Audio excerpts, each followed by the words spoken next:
인생이 고달플수록 죽음에 대한 감흥이 별로 없다는 말을 많이들 하죠. 죽는 게 뭐가 무섭나, 난 사는 게 지옥이다.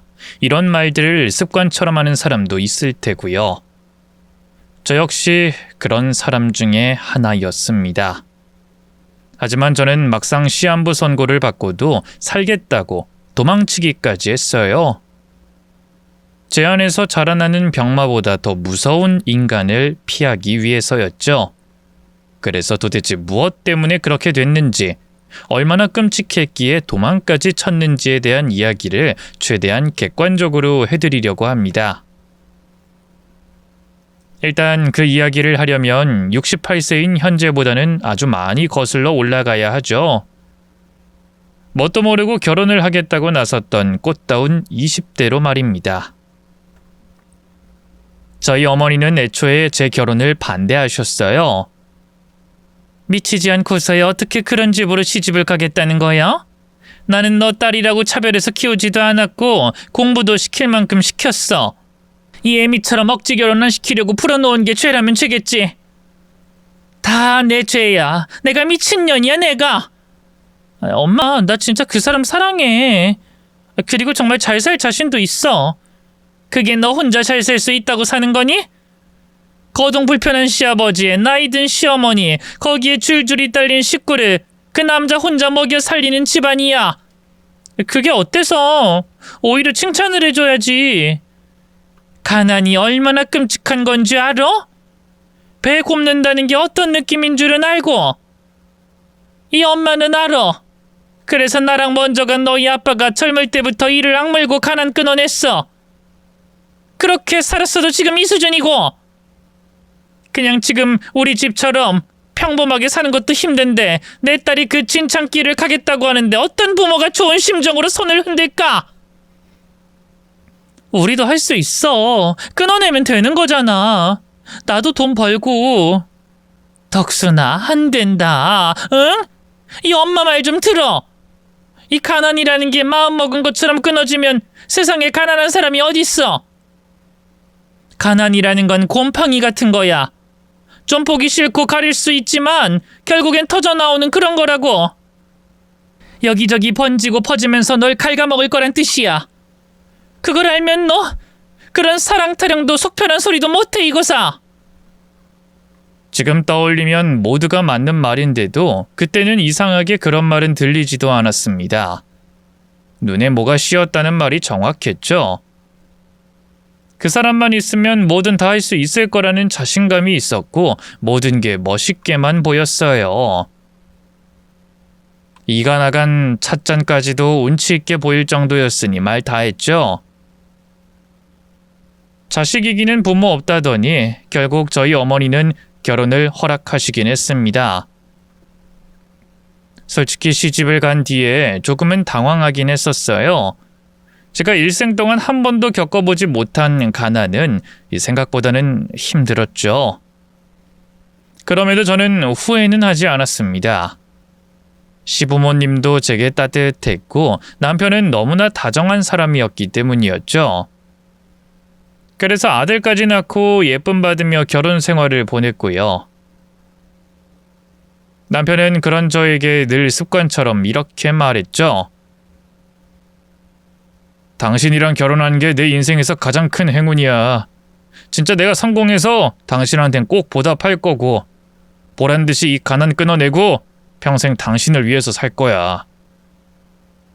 그저 말뿐이긴 했지만 전 그 말이 참 좋았어요. 누군가의 은인이 되는 것, 그리고 힘든 시절을 함께 이겨내서 더 단단해진 가족이 된다는 게 매력이 있었기 때문이죠. 그건 시어머니 역시도 마찬가지였습니다. 남편에게는 늘 제게 더 잘하라고 했고 저를 늘 자랑스러워 하셨죠. 그렇게 결혼하고 2년이 지났을 때였습니다. 저희 어머니가 심장병으로 급작스럽게 돌아가시게 됐는데 그때 남편과 시댁 식구 모두가 저에게 큰 힘이 되어줬죠. 시어머니는 직접 죽까지 끓여와서는 저를 돌봤어요. 먹어야 힘이 날 거 아니니. 그렇게 하루 종일 먹지도 않고 울기만 하면 진짜 너 큰일 난다. 다른 건 신경 안 써도 되니까 제발 건강만 챙겨라. 응? 너무 힘들어요. 우리 엄마가 너무 보고 싶어요. 왜 안 그러겠니? 아이고, 불쌍한 것. 가여운 것. 그래도 이젠 우리가 있다. 우리도 너한테 가족이잖아. 내가 너를 앞으로는 딸이라고 생각하마. 너도 내 며느리 말고 내 딸 해. 어머님, 감사해요. 아마 그때 시댁 식구들이 아니었다면 정말 많이 힘들었을 겁니다. 당시 시아버지는 병원이 깊어져 병원에 입원한 상태였지만 시누이가 제 아들 원준이를 돌봐줬고 시어머니는 직접 음식을 만들어 조문객들에게 나눠줬죠. 남편 역시 장례 기간 내내 제 곁을 지켰고요. 출산일을 앞두고 있던 언니와 일본에 거주 중이라 참석이 늦었던 오빠의 빈자리를 대신 메워준 거였습니다. 그러니 제게도 시댁 식구들은 은인이나 다름없었어요. 순조롭게 치러진 장례 뒤에 어머니가 남긴 유산은 언니와 오빠, 저 셋이서 공평하게 똑같이 나눠 가지게 되었습니다. 저는 고민 끝에 그 돈을 남편에게 투자하겠다고 했죠. 당신 그게 진심이야? 정말 내가 하려는 사업에 투자를 하겠다고? 아니, 아직 확신도 없고 구체적인 계획도 없는데 내가 손해라도 보면 어쩌려고. 그래도 당신이 늘 그랬잖아. 가난을 끊어내려면 사업밖에 없다고. 그야 그렇지만 그래도 장모님이 남긴 유산이잖아. 내가 함부로 쓰는 게 좀 그렇지. 왜 그게 함부로 쓰는 거야? 정당하게 받은 내 몫이야. 어떻게 쓰는지는 나한테 달린 일이고 무엇보다 난 당신이 잘할 거라고 생각해. 고마워. 날 믿어주는 건 역시 당신뿐이야. 주변 사람들도 웃기는 소리라고 그랬지만 난 당신만 믿어주면 뭐든 할 수 있을 것 같거든. 나 진짜로 열심히 해볼게. 남편이 하려고 했던 것은 예식장 사업이었습니다. 당시만 하더라도 교회나 웨딩홀에서 결혼식을 올리는 사례가 많았는데 서울처럼 큰 도시에서는 웨딩홀이 생기고 있었죠. 이에 남편은 웨딩홀 수준은 아니더라도 지방에서 이용할 수 있는 결혼식장 사업을 하고 싶었던 겁니다. 처음에는 너무 도심과 떨어진 외곽에 만들어져서 장사가 될까 싶었는데 실제로 사업은 대박이 났어요. 오히려 허허벌판과 같은 주변 환경 덕분에 사람들이 모이기 편했던 게 그 이유가 됐죠. 덕분에 저나 시어머니, 시누이 할 것 없이 남편을 거들어야 했고요. 그렇게 사업을 시작하고 딱 2년 만에 거짓말처럼 모든 게 바뀌었습니다. 집도 새로 이사를 했고 고급스러운 자동차도 생기게 됐죠. 하지만 가장 많이 바뀐 것은 저를 대하는 태도였습니다. 일단 시어머니는 더 이상 저를 예뻐하지 않았죠. 너도 보면 참 청승이다.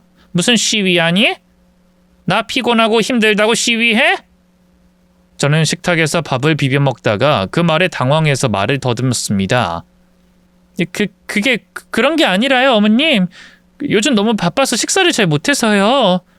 그래도 넌 좀 무던하게 살았다고 들었는데 하고 다니는 꼴을 보니 내가 한숨이 다 나온다. 아니, 먹는 거야 그렇다고 치더라도 상황에 맞게 옷이라도 좀 제대로 입고 다녀야지. 그게 뭐야?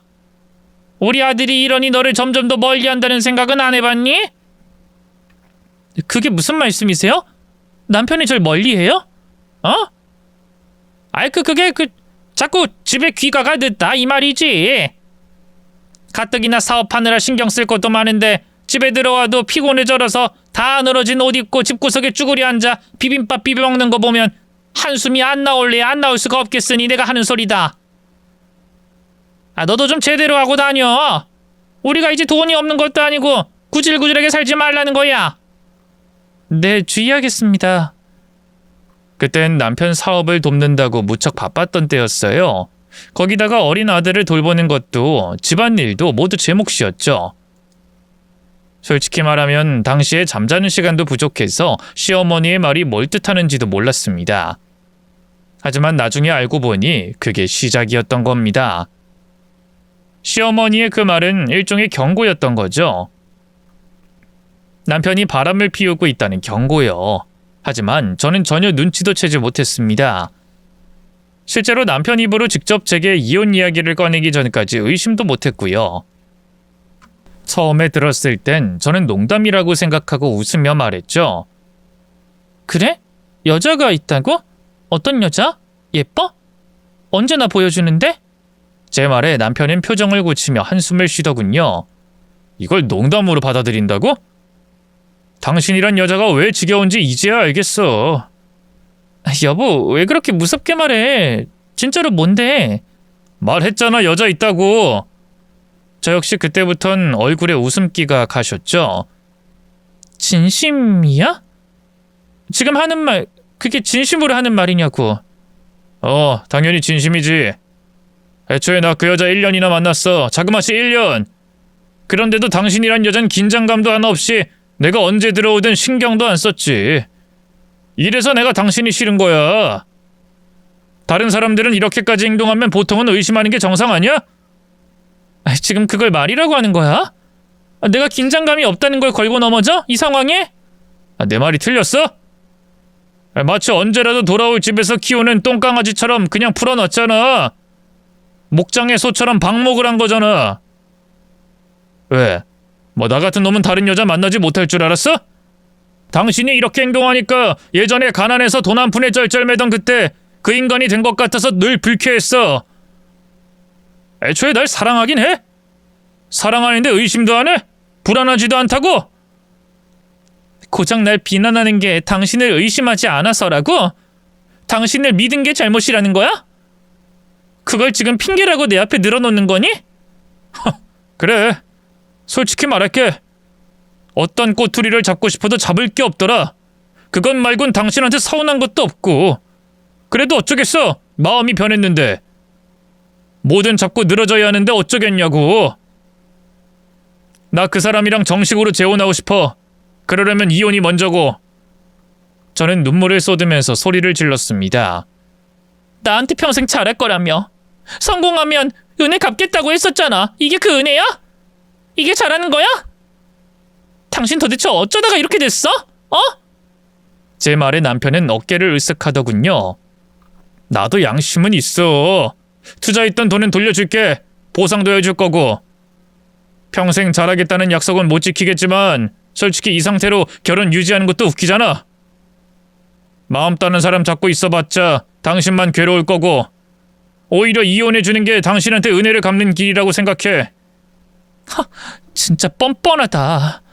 그래, 이혼해. 원한다면 이혼은 해줄게. 고맙네. 가급적이면 빨리 해줘. 하지만 원준이 내가 키워. 당연히 이 부분에서 저는 이혼을 하지 않겠다고 버텼습니다. 다른 건 다 가져가도 어린 제 아들을 두고 갈 수 없다고 버틴 거였죠. 그러자 시어머니가 나서더군요. 우리 집안 장손을 데리고 갈 수는 없는 거다. 우리가 남도 아니고 가족 아니니? 막말로 네가 데리고 가면 걔한테 뭘 해줄 수 있니? 애비가 돈 해주면 집이야 겨우 구한다고 치더라도 자식 교육에 한두 푼 드는 것도 아니고 뭘 할 수 있냐 이 말이야. 저도 일할 수 있어요. 그리고 다른 여자랑 결혼해서 원준이 눈칫밥 먹는 것보단 제가 데리고 가는 게 나아요. 내가 눈칫밥 먹이게 할 것 같아? 절대로 그럴 일 없어. 더구나 우리 아들이 노력해서 사업 이만큼 성공시키고 잘 살게 됐는데 내 손자가 밖에 나가서 구질구질하게 사는 꼴은 절대로 못 봐. 우리 집 핏줄이고 내 손자니까 이것만은 너 마음대로 못한다. 그래요? 그럼 저도 이혼 절대로 안 해요. 아이고 독하다. 난 너 이런 아이인 줄 진짜로 몰랐다. 어쩜 그렇게 야박하고 이기적이니? 애 생각을 조금이라도 하면 진창길에 끌고 들어가지 말아야지. 어머님이야말로 이러시는 거 아니죠. 어쩜 저한테 이러실 수 있어요? 아무리 상황이 변했다고 이건 아니잖아요. 그 사람이 잘못한 건데 왜 저한테만 이러시냐고요. 그렇게 잘 좀 하지 그랬니? 나라고 좋아서 이러겠어? 나도 이런 상황 싫고 끔찍해. 누군 나쁜 사람 되고 싶어 그러겠어? 하루라도 빨리 결정해라. 원준혜미가 만난다는 여자 아이를 가졌다고 그러더라. 너가 이렇게 고집 피우고 버티면 중간에서 원준이만 힘들어. 시어머니의 말에도 저는 끝까지 버텼습니다. 다른 건 몰라도 제 아들을 포기할 순 없었으니까요. 하지만 남편 역시도 반은 미쳐서 눈이 돌아 있었죠. 급기야 절 두고 이사를 해버리기까지 했던 겁니다. 제가 일을 하러 간 사이에 집을 싹 비우고 떠난 거죠. 찾는데 2달이 넘게 걸렸어요. 주소지도 제대로 해놓지 않는 바람에 주변 사람들에게 묻고 물어서 겨우 찾아낸 거였습니다. 심지어 여자와 이미 살림을 합친 상태더군요. 하지만 그보다 더 충격적인 것은 따로 있었습니다. 제 아들 원준이가 병원에 있다는 거였죠. 그 병원이 어디야? 어딘데? 알아서 뭐하게. 가봐야지, 내가 엄만데. 소아 백혈병이야. 백혈병이란 병이 뭔진 알지? 뭐? 당장 가야 해. 말해. 내가 여기서 죽는 꼴 보기 싫으면 말하라고. 남편은 짜증을 섞어서 대답했습니다. 당신이야말로 결정해. 백혈병이라는 거 돈 많이 든 거 당신도 알지? 만약 계속 원준이 데리고 가겠다고 고집 피우면 그땐 나도 절대 안 도울 거야. 내 아들 아니라고 생각하고 아예 포기해버릴 거라고. 저는 그 말을 한 남편의 뺨을 때렸죠. 미쳤어? 지금 아들 목숨 가지고 협박하니? 네가 그러고도 사람이야? 그럼 어쩌라고. 당신 얼굴 이제 보기도 싫은데 언제까지 이 싸움을 계속하라는 거야? 나도 지겨워. 이젠 좀 그만하고 싶다고. 그니까 결정해. 당신 욕심으로 아들 데리고 가겠다고 하면 모든 건 당신 책임이 되는 거야. 설령 내가 줄 돈으로 원준이 치료했다고 쳐도 마찬가지야. 평생을 가난에 허덕거리면서 고생만 시키겠지. 제발이라도 하면 그땐 애 인생도 박살나고. 대신 내가 데리고 있으면 그런 문제는 없어. 난 최선을 다할 거야. 원하면 유학도 보낼 거고 하고 싶은 거 마음껏 하게 그렇게 살게 해줄 거라고 약속해. 당신 약속을 내가 믿을 것 같니? 그럼 만나기라도 해줘. 잠깐이라도 좋으니까. 사진은 보내줄게. 딱 거기까지야. 만나는 건 안 돼. 내가 요구하는 거 다 들어주는 조건으로 돈 줄 거야. 애초에 사업 시작할 때 어머니 명의로 돌려놨기 때문에 이거 거절하면 당신은 땡전 한 푼도 없이 쫓겨나게 될 거고. 어쩔래? 저는 결국 울며 겨자 먹기로 이혼을 했습니다. 그러고도 포기를 못해 한동안은 미친년처럼 여기저기 병원을 돌아다니며 원준이를 찾았죠. 딱 한 번이라도 보고 눈을 맞추고 인사를 하고 싶었을 뿐인데도 그 인간들은 절대로 제 아들을 보여주지 않았거든요. 그래도 다행인 것은 남편이 약속대로 원준이 사진을 종종 보냈다는 거였습니다. 병원복을 입고 있는 사진부터 건강하게 웃고 있는 모습까지 보고서야 저는 가슴을 쓸어내릴 수 있었어요. 물론 그렇다고 제 상태가 좋아진 것은 아니었습니다. 살아도 사는 것 같지 않아서 꽤 오랜 시간 폐인처럼 지냈죠. 너무나 믿었던 사람들이었기에 그 배신감은 이루 말할 수 없었던 겁니다. 그렇게 1년 넘게 끙끙 앓고만 있었을 때였어요. 시집간 이후로 연락도 거의 없던 언니가 제게 급전이 필요하다고 했던 겁니다. 어머니 돌아가셨을 때 잠깐 보고 제가 이혼할 때 잠깐 전화를 주고받았던 게 전부였는데 저를 찾아와 눈물까지 흘리더군요. 아이가 많이 아파. 다음 달에 돈이 들어올 일이 있으니까 그 전까지만 융통 좀 할 수 있을까? 너 아니면 내가 어디 부탁할 것도 없어서 그래. 어디가? 도대체 어디가 아픈데? 원준이랑 같은 병이야. 백혈병. 어려운 병이래. 그러니까 최대한 빌려줘. 응? 덕순이 너한텐 족하잖아. 나도 오죽하면 너 이혼하고 힘든 거 아는데 부탁하겠니? 저는 당연히 그런 언니를 돕기 위해서 돈을 줬습니다. 하필이면 원준이와 같은 병이라니 마음이 찢어질 것 같았죠. 그런데 그런 언니는 갚을 날을 차일피일 미루더니 아예 연락조차 되지 않기 시작했습니다. 그리고 뒤늦게 일본에 있는 오빠에게 언니 소식을 들었죠. 백혈병? 나한텐 다리가 절단돼서 수술 받는다고 하고 돈 가져갔어. 그럼 거짓말이라는 거야? 도대체 왜? 왜겠어. 그냥 돈 필요해서 그런 거겠지. 모르긴 몰라도 도박 아닌가 싶어. 그렇지 않고서야 멀쩡한 자기 자식이 여기 아프다 저기 아프다는 말을 어떻게 할 수 있어. 아무리 거짓말이라고 해도 얼마나 찜찜한 일인데 그럴 수 있겠냐고. 더구나 덕순이 네 아들이 백혈병이라는 거 알면서도 그 거짓말을 했다는 건 단단히 미치지 않고서야 못할 짓이잖아. 오빠의 예상은 맞았습니다. 실제로 그러고 얼마 뒤에 언니는 다시 제게 돈을 빌리러 왔고 도박 때문에 이혼까지 당해서 쫓겨나 굶고 있다고 하더군요. 이제 도박은 끊고 다시 제대로 살고 싶다며 저와 한동안 지냈는데 일주일도 채 되지 않아서 저희 집에서 돈 될 만한 물건은 다 들고 도망을 쳤죠. 그런 언니가 밉기도 하고 원망스럽기도 했지만 그보다 앞선 마음은 걱정이었어요. 반년 정도 후에 꿈자리도 좋지 않고 기분이 이상해져 경찰서에 실종 신고까지 했습니다. 그리고 듣게 된 충격적인 소식은 언니가 극단적인 선택을 했다는 거였죠. 오빠는 언니 장례식에도 참석을 거부했고 결국 저 혼자 언니의 마지막 가는 길을 지켰습니다. 텅 빈 장례식 마지막 날 익숙한 얼굴이 보이더군요. 그때 그 실종 신고할 때 도와주셨던 경찰 맞죠? 아, 네. 그 삼가 고인의 명복을 빕니다. 일이 이렇게 돼서 정말 안타깝네요. 아닙니다. 신경 많이 써주셔서 제가 다 감사하죠. 그 사람은 경찰 공무원이었고 혼자서 장례를 치르는 저를 도와줬어요. 그리고 그게 인연이 되어 재혼을 결심하게 되었고요. 그 사람은 뺑소니 사고로 부인을 먼저 떠나보내고 홀로 아들을 키우고 있었습니다. 제 아들보다는 2살이 더 많은 진영이도 저를 잘 따라줬죠. 그래서 저 역시도 친아들이라고 생각하고 지극정성으로 아이를 키웠어요. 그 아이가 성인이 될 때까지였으니 무려 9년이라는 시간 동안 최선을 다했던 겁니다. 성실하고 책임감 넘치는 남편과 착한 아들까지 있었으니 제 힘들었던 지난 세월을 다 보상받는 것 같았어요. 하지만 남편이 췌장암에 걸리게 되면서 상황이 변하기 시작했죠. 젊고 건강하니 어떻게든 버틸 수 있을 거라고 생각했는데 고작 1년 만에 세상을 떠나게 됐던 겁니다. 힘들었던 제게 유일하게 손을 내밀어줬던 사람이었기에 저는 정말 많이 괴로워했고요. 헌데 무엇보다 고통스러운 것은 아들 진영이의 행동이었죠. 사망보험금은 저한테 줄 거죠? 설마 이때다 싶어 다 뜯어가는 거 아니죠? 설마 그런 사람은 아니잖아요. 날 친자식처럼 생각하겠다고 했으니까 해줄 거잖아요. 그렇죠? 지금 너희 아빠 장례 치르고 있는데 지금 그걸 말이라고 하니?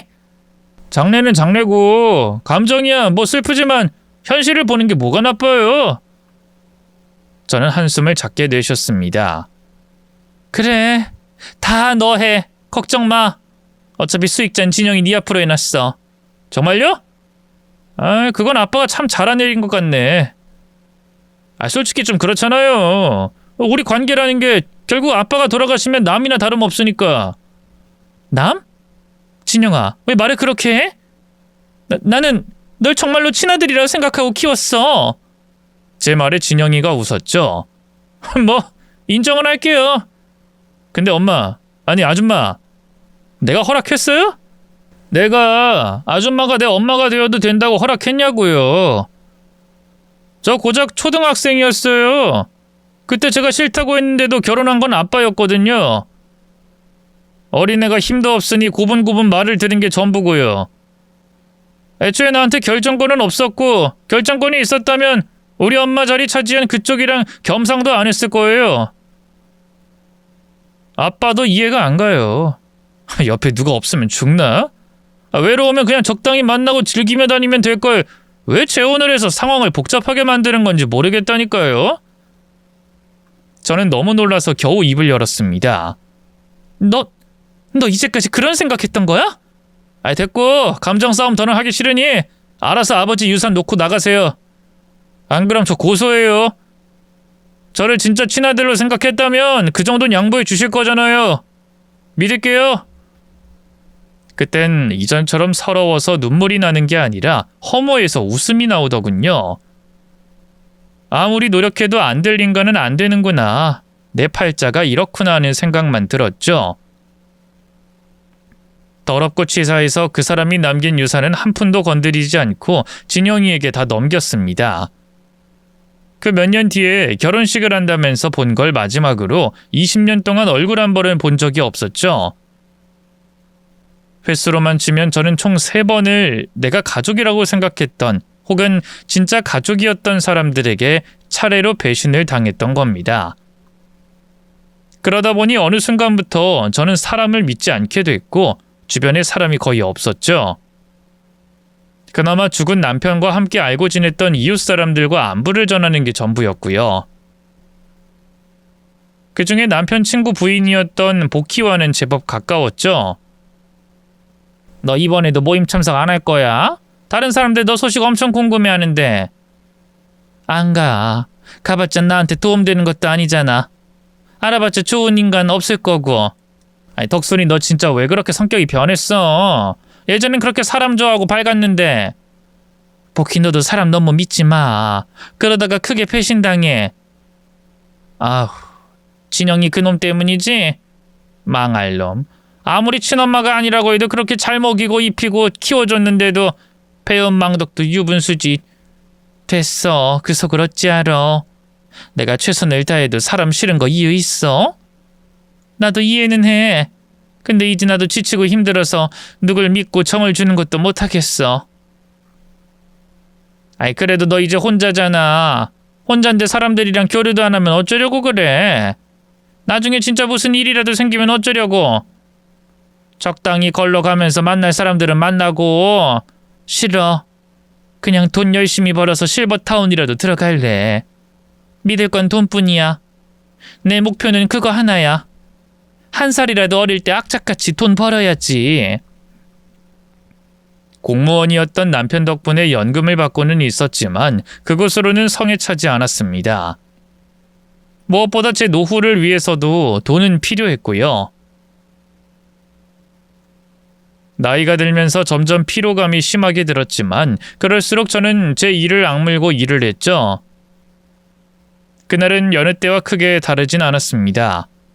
소화가 되지 않아서 아침에 구토를 했다는 것 외에는 별다른 게 없었고요. 하지만 저는 출근길에 쓰러지고 말았고 깨어났을 때는 병원 응급실이었죠.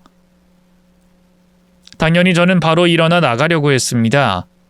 지각을 하면 잘릴 수도 있어서 서둘렀죠. 그러자 간호사가 와서 절 말리더군요. 환자분, 검사 결과를 일단 받아보고 가셔야 해요. 저 가야 해요. 그냥 빈혈이 있어요. 원래도 조금씩 있었고요. 그래도 계셔야 해요. 안 된다니까요. 저 얼른 돌아가서 일해야 한다고요. 그때 의사가 차트를 들고 저를 향해 뚜벅뚜벅 걸어왔습니다. 헌데 표정이 안 좋았죠.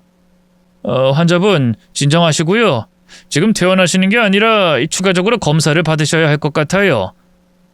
혈액에서 ALT, AST가 상승되어 쉽게 말하면 간 수치 정상 범위를 벗어났다라는 말이거든요. 그래서 CT랑 MRI, 간 초음파, 바이러스 검사를 따로 받으셔야. 간이요? 저는 술도 안 먹고 담배도 안 피우는데 무슨 간이요? 지금 나한테 돈 뜯으려고 하는 거 맞죠? 당장 일이 잘리게 생겨서 힘든 사람한테 그런 짓을 왜 하려고 하세요? 제 말에 의사는 몹시 곤란한 표정을 지었습니다. 이 간 손상은 술, 담배와 관계없는 경우도 많아요. 약물 때문에 그런 경우도 있고 간염으로 발생하기도 하고요. 다시 한번 말씀드리지만 이건 퇴원하시면 안 됩니다. 진짜 큰일 나세요. 결국 저는 검사를 받았습니다. 속으로는 돌팔이들이 돈 뜯어간다 이런 생각도 했지만 솔직히 겁은 잔뜩 먹고 있었죠. 그리고 마침내 결과가 나왔을 때 저는 듣도 보도 못한 질환과 마주해야 했습니다. 전격성 간염이라고 하더군요. 간세포의 대규모 파괴로 인해 간 기능이 급격히 저하되는 심각한 간 질환이라고 했습니다.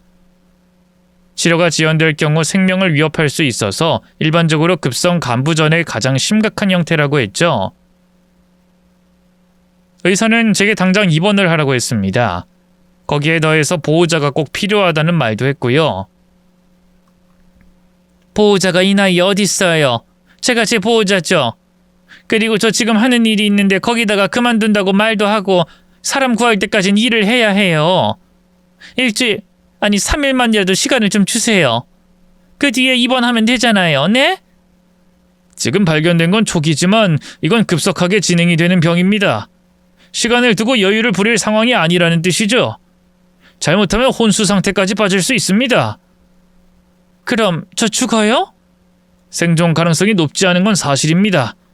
이 전격성 간염은 발병한 경우 3주 이내 사망률이 80% 정도에 이를 정도로 매우 급격하고 치명적인 질병이기도 하고요. 치료법은 없는 건가요? 간 이식, 그걸 하셔야 해요. 그것도 최대한 빨리 해야 하고요. 그럼 그냥 제가 죽는다는 소리네요. 간 이식해줄 가족도 뭣도 없거든요. 천천히 병원으로 들어오겠습니다. 보호자든 뭐든 한번 구해보고요.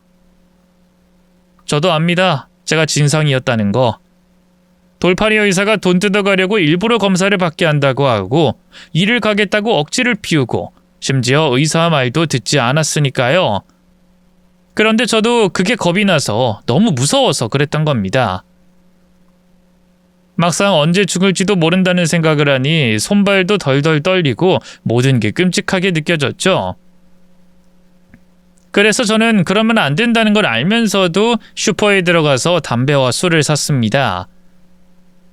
평생 제대로 먹어본 적도 없고 관심도 없던 걸 한 번이라도 하고 죽어야겠다는 생각만 들었거든요. 그리고 눈에 보이기에 로또도 사고 즉석 복권까지 구매를 했죠. 고작 제가 생각한 일탈이라는 게 겨우 그런 거였던 겁니다. 심지어 술도 겨우 2잔을 먹고 벌겋게 된 얼굴로 담배에 불을 붙이다가 실패하고 울다 잠에 들었던 게 전부였죠. 헌데 다음날 병원에 입원하려고 짐을 싸다가 발견한 로또 용지가 당첨이 된 겁니다. 몸이 붕 뜨는 것 같은 기분이 들었던 것도 잠시, 하필이면 이런 상황에 당첨이라니 허무하기만 했죠. 마치 신이 작정하고 저를 괴롭히는 것 같기도 했고요. 그래도 돈이 넉넉하게 있으면 병원에서 지내는 건 괜찮겠다 싶어 그 길로 본사를 찾아갔습니다. 몇 시에 가라, 어떻게 가라 이런 글을 보면서 최대한 맞춰갔는데 상상했던 것과는 많이 달랐어요. 돈을 빼앗으려고 사람들이 진을 치고 있다는 등 그런 말을 들어 긴장을 했었는데 그냥 은행 업무를 보는 사람들이 많은 일반 은행과 다르지 않았죠.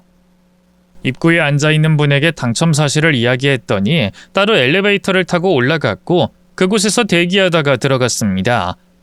그리고 새로 발급된 농협 통장에 세금을 제외하고 17억이 꽂혔고요. 하지만 기쁨도 잠시, 제가 가야 할 곳은 병원이었기에 발길을 돌렸습니다. 보호자가 있어야 된다고 해서 복희에게만 제가 아프다는 걸 알렸고요. 다행히 복희는 입원을 하는 것까지는 도왔습니다. 하지만 거리가 꽤 멀었기에 제게 간병을 전문으로 하는 사람을 붙여주겠다고 했죠. 간병인? 낯선 사람이 옆에 있는 게 좀 그런데 차라리 내가 돈을 줄 테니까. 아이 됐어. 돈 아껴. 이 병이라는 거 언제까지 이어질지 몰라. 내가 최대한 자주 올게. 그래도 일은 아침이랑 저녁엔 곤란하니까 그때만 잠깐 쓰는 거야. 안 그래도 아까 올라오다가 간병인 한 분을 만났는데 흔쾌히 너 간병도 돕겠대. 거의 무료나 다름없고. 무료? 그런 간병인이 어딨어? 너 또 의심병. 그냥 봉사하고 싶다고 하잖아. 이전에 뭐 자기 엄마가 이 병원에서 돌아가셨는데 그래서 형편이 어려운 환자들은 무료로 간병을 해주고 있다고 하더라. 얼마나 심성이 착하고 곱니? 참하고 착한 아가씨니까 괴팍하게 굴면 안 된다. 알았어? 로또가 되어서 돈에 여유 있다고 확 말을 할까 하다가 말았습니다. 전 제게 잘해주던 친구조차 믿지 못하는 그런 인간이 되어버렸던 거죠.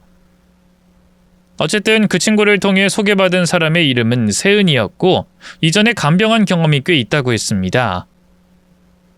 어머니 간병부터 본인 손으로 다 했다고 했죠. 실제로도 굉장히 능숙했고 덕분에 꽤 많은 도움을 받았어요. 오늘은 검사 몇 가지 하고 수액 맞을 거라네요. 그렇게까지? 난 지금 괜찮은데 혈액 유지를 위해서 약물도 투여한다고 하고 오늘 생각보다 많이 힘들 것 같아요. 컨디션은 괜찮으세요? 좋을 건 뭐가 있겠어. 의사가 조만간 나 중환자실 들어갈 수도 있다는데 그게 사용 선고지. 아니에요. 절대로 그럴 일은 없죠. 오히려 거기 들어가면 실시간으로 모니터링도 해주고 24시간 관리를 해주니까 더 안심이죠. 안 좋은 생각은 하지 마세요. 그리고 혹시나 보고 싶다거나 만나고 싶은 분이 있다면 저한테 말씀해 주세요. 제가 알아볼 수 있거든요. 그 아가씨는 제 기분, 감정 하나까지도 살피면서 저를 정성스럽게 돌봐줬습니다. 주변 사람들은 다들 그 아가씨가 제 딸이라고 생각할 정도였고요. 저는 그 역시도 죽기 전에 로또 같은 행운 중에 하나라고 여겼죠. 헌데 그 행운이 하나 더 찾아온 겁니다. 엄마! 복희 아줌마한테 들었어요. 이게 대체 무슨 일이에요? 시한부라니. 진영아, 여긴 왜 왔어? 아들은 절 보더니 눈물을 뚝뚝 흘렸죠. 미안해요, 엄마. 그때 내가 철이 없었어요. 진짜야. 나도 그때 너무 어렸고 우리 엄마 죽고 난 뒤에 재혼한 아빠가 미웠던 건데 엄마는 아무 잘못 없던 것도 알면서도 그랬어요. 20년이야. 20년을 너 나랑 연락도 안 하고 살았잖아. 결혼하고 아이 낳아보니까 알게 됐어요. 엄마 신장 이식만 받으면 된다고 하던데 그거 제가 할게요.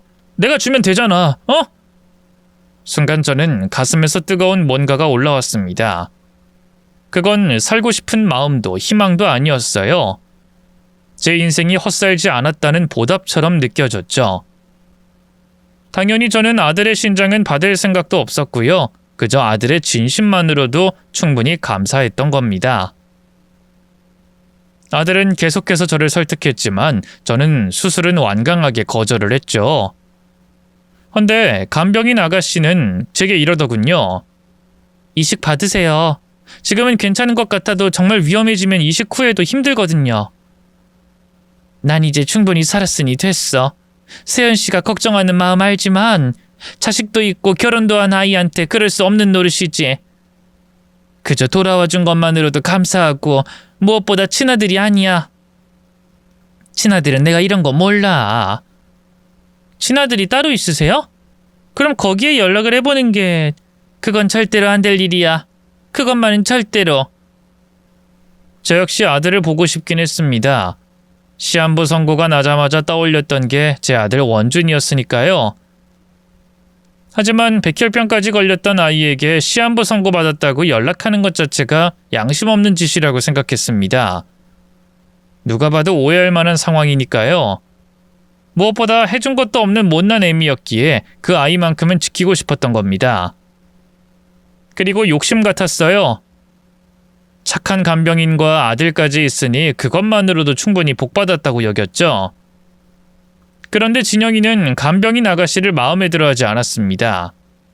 엄마, 굳이 왜 간병인까지 있어야 해요? 내가 있는데 돈이 그렇게 넘치는 것도 아니고 너무 간섭하고 하나하나 신경 쓰여 죽겠으니 자르는 게 어때요? 복희 소개로 돈도 거의 안 받고 무료 봉사하는 사람이야. 입원한 지 얼마 되지 않았지만 지극정성으로 날 보살펴주고 있는데 그런 사람을 자를 이유가 뭐가 있어? 무료? 저런 사람들 요즘 뉴스에도 나와요. 가족 없는 노인들한테 잘해주면서 죽기 전에 유산 챙기는 사람들. 엄마 못 봤어요? 대가 없는 친절은 없는 건데 땡전 한 푼 안 받으면서 이렇게까지 하는 게 앞뒤가 안 맞잖아요. 그리고 와이프도 좀 불편해하고 나도 엄마 마음 놓고 보러 오기 그렇고. 솔직히 너무 젊잖아요. 네가 정 불편하면 돈이라도 좀 주고 그렇게 보낼까? 제가 줄게요. 엄마가 무슨 돈이 있다고요. 아니야, 엄마 돈 많어. 말을 할까 말까 하다가 언제 중환자실로 가게 될지 모르니 결심하고 이어 말했죠. 실은 엄마 로또 됐어. 1등. 그래서 엄마 돈 많아. 그게 정말이에요? 정말 1등 확실해요? 그럼 농협 본사에 가서 당당하게 받았는데 사실이지. 아들은 잠깐 놀랐는가 싶더니 딱히 반응을 하진 않았습니다. 그 대신 저를 1인실로 옮기고 신장을 이식하겠다면서 적합검사를 받겠다고 하더군요. 간병인 아가씨에게는 아들이 대신 말을 전해줬고 그 길로 볼 수 없게 되었지만 저는 그 감사의 뜻으로 1억이라는 돈을 송금해줬죠.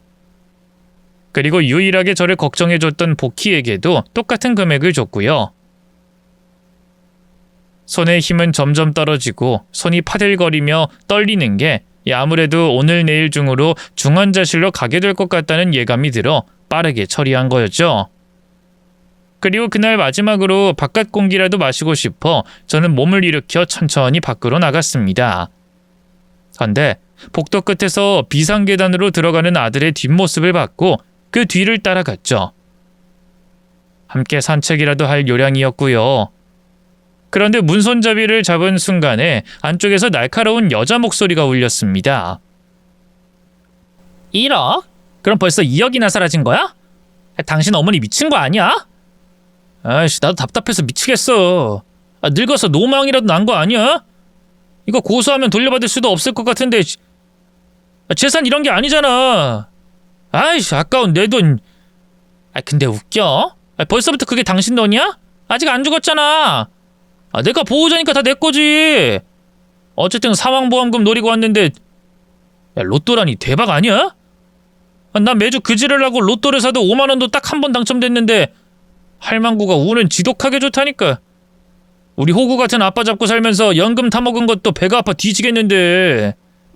근데 3주 안에 신장 이식 못 받으면 죽는 거 맞아? 벌써 4일은 지난 거 아니야? 뭐 의사한테 들어보니 상황이 좋은 건 아닌 것 같아. 당장 중환자실로 이동해서 생명유지장치도 부착해야 할 수도 있다나? 그때까지만 울고 짜는 연기 좀 해주면 되는 거야. 저 사람이 정에 좀 약해서 조금만 연기해도 바로 넘어오거든. 그러다가 전에 신장 접합 검사했던 거 그게 적합 판정 나면 어쩌려고. 지금이야 싫다고 말은 하는데 막상 죽기 싫어서 신장이라도 달라고 하면 그땐 어쩌게. 그땐 당신이 와서 좀 울어. 애들도 데리고 와서 안쓰럽게 질질 짜고. 그렇게 시간 끌면 콱 뒤질 거고 그때부턴 우리 인생 완전 피는 거야. 망할 간병인 여자가 신장 이식 받아라 어쩌라는 소리 때문에 내가 바로 잘라버렸잖아. 지가 줄 것도 아니면서 누구더러 내 신장을 받으라고 떽떽거려? 확 대가리 깨고 싶은 걸 겨우 참았네. 뭐? 그 여자 진짜 이상하네. 수상해. 내가 그렇게 무시하고 욕을 하는데도 끝까지 남겠다고. 그래서 내가 그년 얼굴에 돈 던져줬어. 10만 원. 근데 거기에 대고 저 할망구가 1억을 송금했으니 이럴 거면 그냥 쫓아내지 말 걸 그랬나 봐. 아니야. 차라리 1억이면 됐지. 더 있어서 더 잘해졌다가 2억 3억 줄지 누가 알아? 그 금액이면 내가 가만 안 있지. 확 계단에서 떠밀었지. 그 여자를? 아니. 젊은 여자는 계단에서 밀린다고 죽지 않아. 제일 빠르게 돈을 지키려면 죽을 사람이 죽는 게 자연스럽고. 난 잡아주려고 했는데 어쩌다 보니 그렇게 됐다 이러면 되는 거잖아. 나야 우는 연기 하는 기가 막히게 잘하는 편이라 절대 안 걸려. 온몸에 피가 한 번에 빠져나가는 느낌이 들었습니다. 손은 힘없이 떨리고 있었고 눈에서는 눈물이 쏟아져 나왔죠. 당장이라도 그 자리에서 쓰러져도 이상할 게 없는 상태였는데 계단에서 움직이는 발소리가 들리는 동시에 저는 반대편 복도로 내달렸습니다. 어디에서 힘이 솟았는지 모르겠지만 아들과 마주하게 되면 저는 살해를 당할 거라는 생각만 들었거든요. 어느 순간 병원 로비까지 내려왔고 밖으로 뛰어나가는데 누군가와 탁 부딪혔죠. 괜찮으세요? 저는 고개를 들었고 순간 부딪힌 사람의 얼굴을 유심히 살폈습니다. 헌데 그 사람이 제 눈을 피하더군요. 저는 그 사람을 꽉 잡고는 다시 살폈죠. 너 혹시 원준이니? 그런데 그 옆으로 더 익숙한 사람이 보였어요. 바로 간병인 세은 씨였죠. 두 사람은 고개를 푹 숙이고 한동안 아무 말도 하지 않았습니다. 저는 순간적으로 두 사람까지도 의심하게 됐어요. 제가 다 죽어가고 있을 때 무료로 간병을 하겠다며 나타난 것이며 쫓아냈음에도 불구하고 병원을 배회하고 있었으니 당연했던 겁니다. 헌데 원준이의 입에서 나온 말은 제가 예상한 것과는 너무나 달랐죠. 그 아이는 진영이처럼 울지 않았어요. 오히려 화를 냈던 겁니다. 이 모양 이 꼴을 해서 어떻게 날 한 번을 안 찾아? 적어도 한 번은 날 찾아줄 줄 알았어. 내가 엄마한테 그 정도였어? 죽어가면서도 내가 꼴도 보기 싫었던 거야? 그게 아니라 지금 이 상황에 널 부르면 더구나 너 아팠었잖아. 백혈병 말하는 거야? 그럼 더 찾았어야지. 내가 죽었는지 살았는지는 알아야 되는 거잖아. 어떻게 이래? 어떻게 죽을 날 앞두고도 날 버려? 널 버린 게 아니야. 엄만 그때 사정이 있었어. 알아. 며칠 전에 할머니 돌아가셨어. 임종 직전에 엄마에 관한 이야기 해주셨고. 애초에 아들은 백혈병에 걸린 게 아니었다고 합니다. 남편이 저를 떨어뜨리기 위해 했던 거짓말에 불과했던 거였죠. 문제는 원준이에게도 저와의 인연을 끊어내려고 오랜 시간 거짓말을 했다고 하더군요. 다른 남자에 미쳐서 자식도 가정도 버리고 도망을 갔다고 말입니다. 때문에 원준이는 커서도 방황을 많이 했고 결국 아버지와의 사이도 틀어져 버렸다고 했죠. 그러다가 시어머니가 임종 직전에 제가 어떻게 버려졌는지 어떤 거짓말을 했는지 이야기하며 알게 된 겁니다. 그래서 이제야 저를 찾아오게 된 거였고요. 저 역시 오해를 풀기 위해서 남편에게 받았던 사진들을 보여줬습니다. 그토록 오랜 시간 떨어져 있었음에도 바로 알아볼 수 있었던 이유였죠. 엄마 너 안 버렸어. 그래도 내가 널 어떻게 찾니? 다 죽어가는 이 순간에. 그때 고작 백혈병 가지고 날 버린 것처럼? 날 그냥 포기해버린 것처럼? 무슨 말을 해도 엄마 하는 말은 다 변명이야. 죽어도 같이 죽었어야지. 그러니까 2번은 나 버리지 마. 그게 무슨 말이야? 하라고 엄마 노릇! 난 이제라도 그거 제대로 받아야겠어. 포기? 그게 날 또 버리는 거라는 걸 왜 몰라? 원준아! 됐고, 엄만 내가 백혈병이라고 포기했지만 난 달라. 난 죽어도 엄마 포기 안 해. 그러니까 악착같이 살아. 무조건 살아남아서 나한테 다 갚아. 알았어? 헌데 바로 그 순간에 진영이가 저를 찾으려고 내려왔고 간병인인 세은 씨의 얼굴을 알아봤죠. 여길 왜 왔어? 설마 돈 더 뜯어낼 생각으로 온 거야? 남자까지 대동하고? 제 아들은 험악한 표정으로 진영이의 앞을 막았습니다.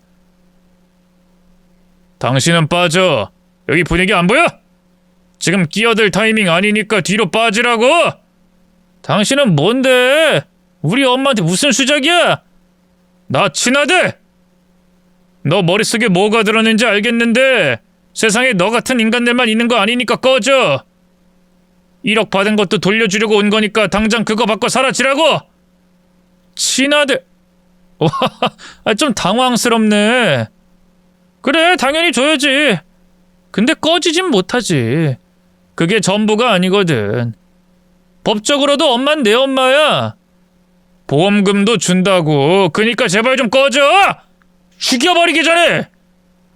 원준이의 말에 진영이가 웃더군요. 너 모르는구나? 1억이랑 보험금 때문에 내가 이런다고 생각해?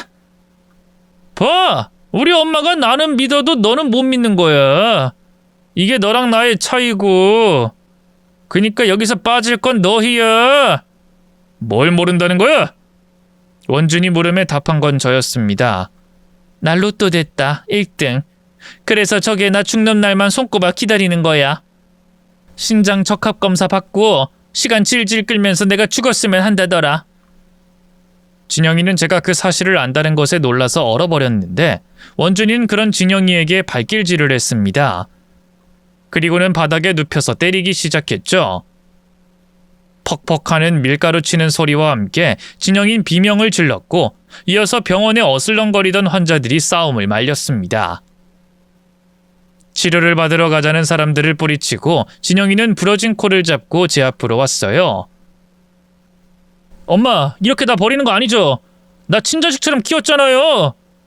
저는 그 말에 고개를 끄덕이며 말했습니다. 절대 안 버리려고. 그래서 나 좀 살아야겠다. 신장 이식 해줄래?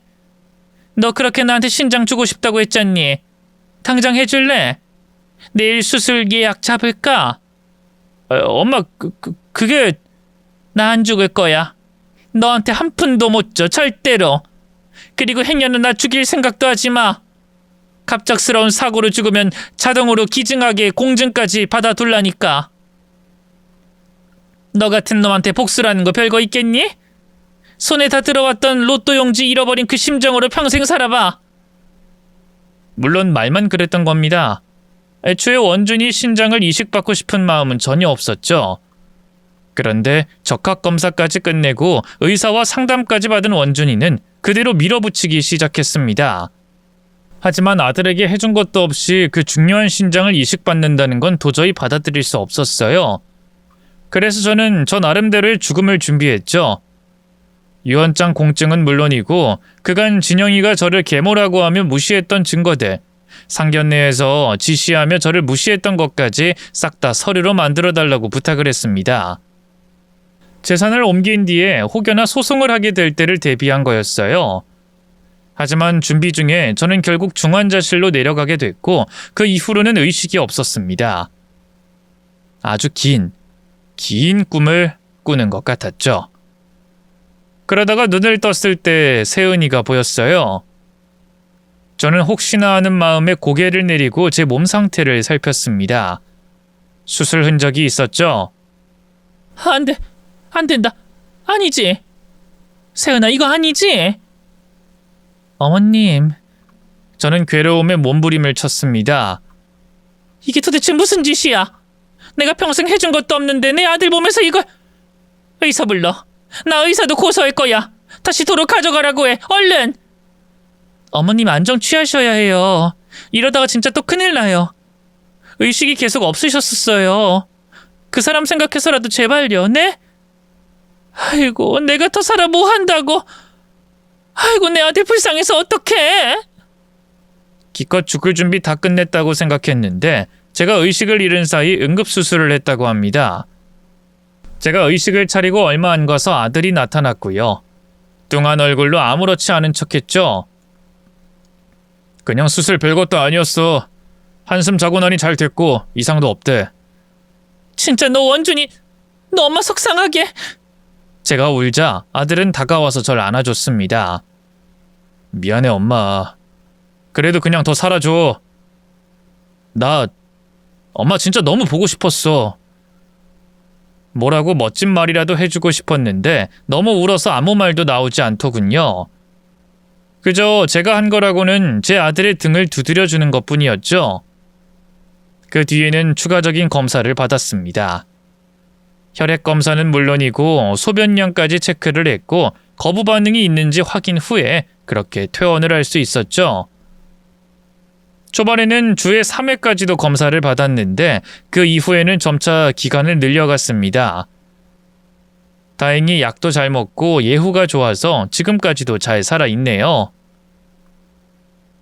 이 사람에게 하도 배신을 당해 더는 사람을 믿지 않겠다고 했지만 결국은 누군가에게 도움을 받고 사람을 통해 상처를 치유하게 된 겁니다. 어쩌면 저는 누구도 믿지 않겠다고 하면서도 내가 기다려왔던 것은 아닐까 생각이 들어요. 수억이 생겨도 공허하기만 했던 제 안이 가득 채워지는 기분이 드는 걸 보면 그렇죠. 현재는 아들 내외가 사는 아파트 옆집에 살고 있습니다. 이것도 주책이고 눈치 없다는 거 아는데도 한 집에서 살자는 걸 겨우 말리고 들어온 거였죠. 아침 일찍부터 며느리와 아들이 문을 열고 들어와 아침밥을 먹고 출근하고 학원에 가기 직전에 손주들이 제게 와서 간식을 먹고 갑니다. 아들은 금요일만 되면 아슬아슬하게 뛰어나가며 말하죠. 엄마, 오늘은 고기 먹으러 가자. 외식해. 나 퇴근 시간에 맞춰서 딱 준비하고 있어.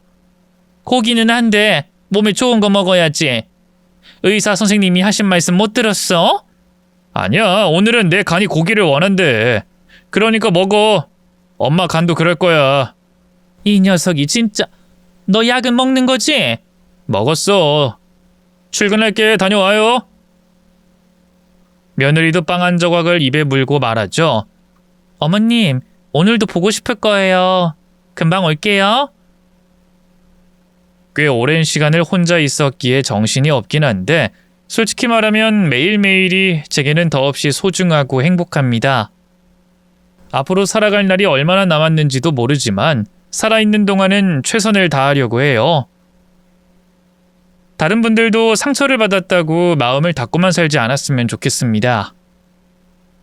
세상엔 나쁜 사람도 많지만 그만큼 좋은 사람도 많다는 걸 꼭 알아주셨으면 해요.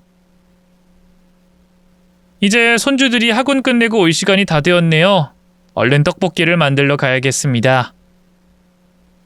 제 이야기 끝까지 들어주셔서 너무 감사하고요.